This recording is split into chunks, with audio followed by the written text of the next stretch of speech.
I'm with SID, and I want to make a modest proposal in the spirit of Jonathan Swift about the XYZ exits from the European Union. Now, quickly, let's take stock, very superficially, very rapidly.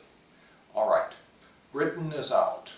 Donald Trump is in the White House. Marine Le Pen is bashing away at the gates of the Élysée Palace. She may very well win, and she's sworn to leave the European Union.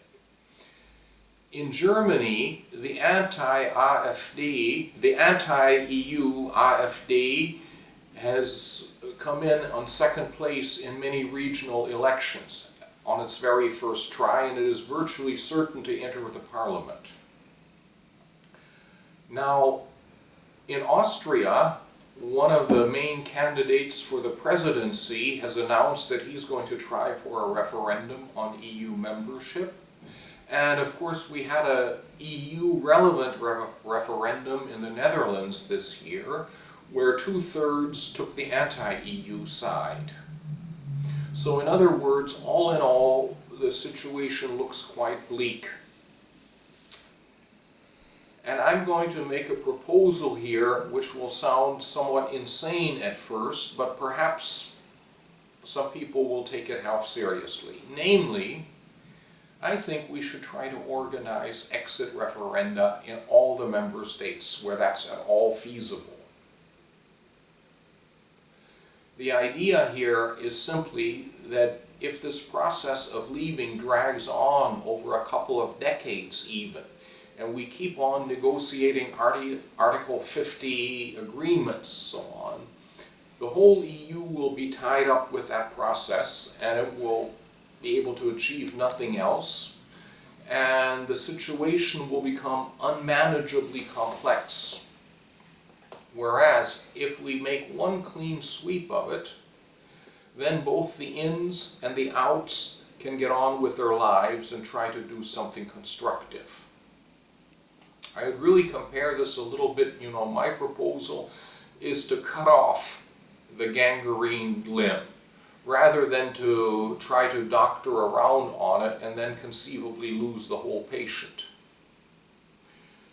I would suggest that all the leaving states should be put in front of two very clear options. Either they simply relate to the rest of the EU, to the remaining states, under international law, the law of the WTO, the law of the United Nations, etc., the law of the ILO.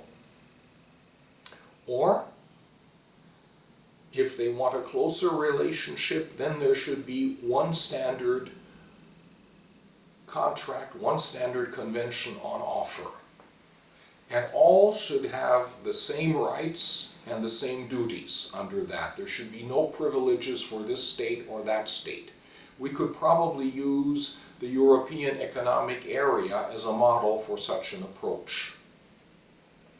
That way, at least the current crisis will be over very soon, and we will be able to get on with our work constructively.